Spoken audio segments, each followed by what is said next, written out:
Yo guys, have you realized that it is already March? Like we are already 2 months past 2020. The new decade has already gone past 2 months, and I hope it has been a good start for you, because it has definitely been a great start for me. These 2 months have been filled with festivity and a lot of learning, a lot of relationships, rekindling of old relationships, building of new relationships, and it's been great.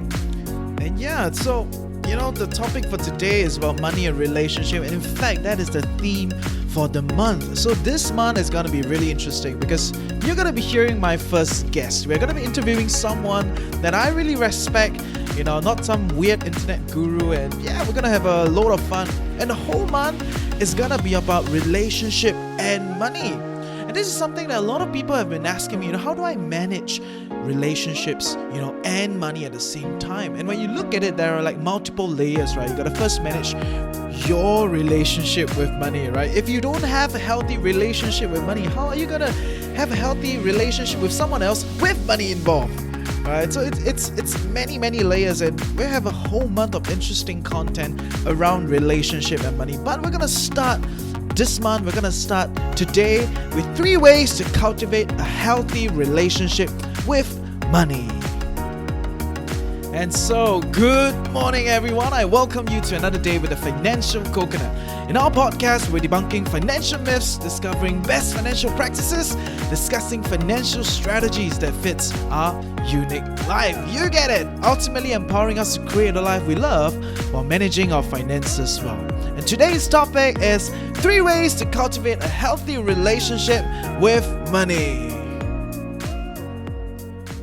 Before we go any further, I gotta be really honest with you guys that I have a hard time crafting topics for this month.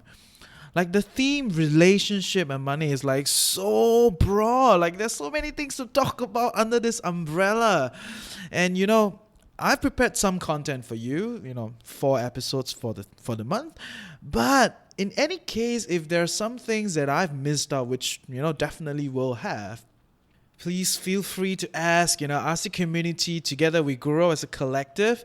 And ask all kinds of questions. Join our Telegram group. That's the fastest way to ask. Or go to Facebook, the Financial Coconut, and just prompt us some questions, especially if we happen to miss out some of the questions that you have. And to kickstart the month, we're gonna talk about 3 ways to cultivate a healthy relationship with money. But to begin with all this, we always do this because to me, a lot of words that we use have a lot of nuances, a lot of experiences and emotions that are attached to these words, and we may be seem like using the same word, but we mean a total different thing. So we're gonna start with defining what is a healthy relationship. What are the elements of a healthy relationship? And when I look at it, a healthy relationship is defined as a relationship that is built on understanding and acceptance. So when I look at a healthy relationship, it is not like a feel thing, a lot of people talk about love at first sight, feel good lor, that's it lah. But that is not how I look at creating a healthy relationship. A healthy relationship must be built on understanding and acceptance, because if you cannot comprehend, the relationship, you cannot understand the situation, and you cannot accept it for what it is, you have a lot of emotional, baggage that goes into this thing, which is what a lot of people have. A lot of people have a lot of emotional baggage, with money, and especially when in our society, we don't really talk about it. We don't converse about it. The school don't teach us. Our families, we don't talk about it as well. It's like a given, as if suddenly you grow up and you start making money. You ought to have a good relationship with money. You ought to understand how it works. You ought to be able to accept it for what it is. Pardon me. But because I see so many people doing that. So many people, they come to me and we talk about it. And, we all have this common, some kind of common theme going around, which is that we don't talk about money growing up. The school doesn't teach us, and somehow we are expected to create a good relationship and understand money. This is我不知道, it's just so complicated. But anyway, you like it or not, over time, you need to be able to define what is money to you and how you're going to work with it. You're going to be able to look at it and build a healthy relationship. Understand it for what it is. And you like it or not, you gotta work with money because the whole world has subscribed to capitalism, and that is how everything is decided. Everything is attached to a dollar value, and that is our way of distributing resources. Unless you're gonna like champion and debunk capitalism and try to pull it down. If not, if we are gonna accept that, the world runs on capitalism and there's a market economy, everything has a dollar value and we transact and we distribute resources based on money, then we have to learn, because if you think about it, right, you work 8 hours a day, 40 hours a week just to make money. But half the people, I think, okay, maybe more than half the people don't really know how money works. They don't understand how things go. But you're already different because you're on the podcast and we are going to talk, so much more about it. And I hope you've grown over this past few months with the Financial Coconut. I thank you for listening and sharing with your friends. So, the first way to cultivate a healthy relationship with money is financial journaling. It's super cheesy, but trust me, a lot of people have used this method. A lot of my friends have tried this method after I shared with them. It doesn't need to be super complicated. I think the easiest way is to just record down your spending. That is the easiest way. There are definitely like financial journaling tools out there, some of which are like, my goodness, so complicated. Some are just too framed in a way that may not fit you. But when I look at it, the easiest way is to start recording your expenses. That is the easiest way, because when you start recording your expenses in your financial journal, you get more clarity about how much you spend, why you spend certain things, and to me that is extremely important because that is you building an understanding with money. Over time, you will be able to spot a pattern. Right, at first it looks very stupid right? You gotta like collect the receipts and write down, or every night you go home at the end of the whole day you're so tired, you still gotta kind of like collect your memory and kind of jot down what you've spent, all these kind of nitty-gritty stuff, and it gets tiring. I get it. It doesn't sound very appealing right from the get-go. But over time, it builds a data point because you can see, like daily how much you spend on food, on what days do you end up taking Grab, taking the taxi because you're really tired and drained from work, or is it a weekend thing? Every weekend you get a Grab because you go and party. You can start to see your emotional spending, things that you do when you feel very, frustrated, very angry, and emotionally overwhelmed. It's like you jio your friends, come out for a drink, you ask your girlfriend, go for shopping, you do all these different kind of things. All these are emotional spending. And through financial journaling, through recording down all these different spendings that you do, you get so much more clarity because it's being laid out in front of you. You cannot hide from it, right? Every month you're spending like a few hundred on drinks. Then you question yourself, why do I spend so much on drinking? Actually, all I want to do is to hang out with my friends. I don't really need to drink. I don't really need the bar. I just want a place to chill and hang out. And when you look at it, it's like, oh, okay, so if that's the case, then what do I do? Can I change this? I know my need. I know I need to socialize. I know I need the emotional connection, the relationship building. But is there another way? Can I, hang out at my friend's place, or can I pick up a sport with my friend rather than always drinking and getting fat, right? Maybe we should all go learn how to play tennis, rent a tennis court, and then let's just play together, all amateur, get bounced by the ball, but it's okay, we learn something, and we fulfill our need of socializing. We fulfill our need of like releasing our emotions, all the stress that we build up over the week, over the month at work. Let's go for a game of tennis, right? We don't really need drinks, right? And that's probably why myself and all my friends are getting really fat these days, huh? And yeah, that is financial journaling for you. You don't exactly need to buy like a financial journal. I know these days there are a lot of people selling all sorts of journals out there. If you somehow have bought it, you're going to commit to it. Okay, so be it, cool stuff. But if not, just go and buy those like 50 cents bookshop, very thin kind of, notebook that doesn't look good, doesn't look fancy, because trust me, those notebooks are the ones that you will bring around because they're so flimsy and they so cheap, right? You will not be afraid of stuffing them into your work bag, into your backpack. You buy those like $30 super beautiful kind of notebook, right? You end up not using it, end up leaving them by the side. Okay, so just go and buy those cheaper ones and record it. This recording your expenses day to day will give you so much more insight. You'll be able to see your spending patterns. You'll be able to observe different things. Because many a times spending money can be very abstract, right? Because especially these days when you have card transaction, you don't exactly need to transact in cash.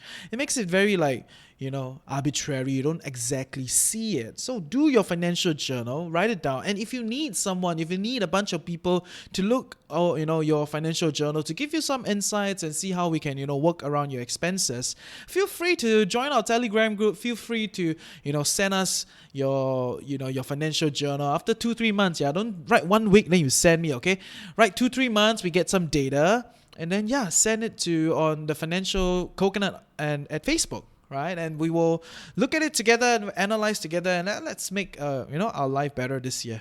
Which brings me to my second way to cultivate a healthy relationship with money, and that is to do a financial fast. I'm sure everyone knows what is fasting, right? So fasting is a willing and conscious choice to abstain from something, right? It's like how our Malay friends, our Muslim friends, they fast a month every year to help them to remember the basics of life. Essentially, don't quote me, and if you are a Muslim you have a better idea. I'm not saying that I know better, but what my Malay friends told me is that they want to, through this process of fasting, remember the poor, remember the people that are malnourished and they don't have much to go around, and that kind of keeps them rooted, which to me it's very, very interesting. And they're not the only people that do fasting. Many other groups and religion, they do fasting also, and these days there are a lot of health fast, juice fast, coconut water fast, all sorts of fasting online, right? It's like, my goodness, everyone fasting.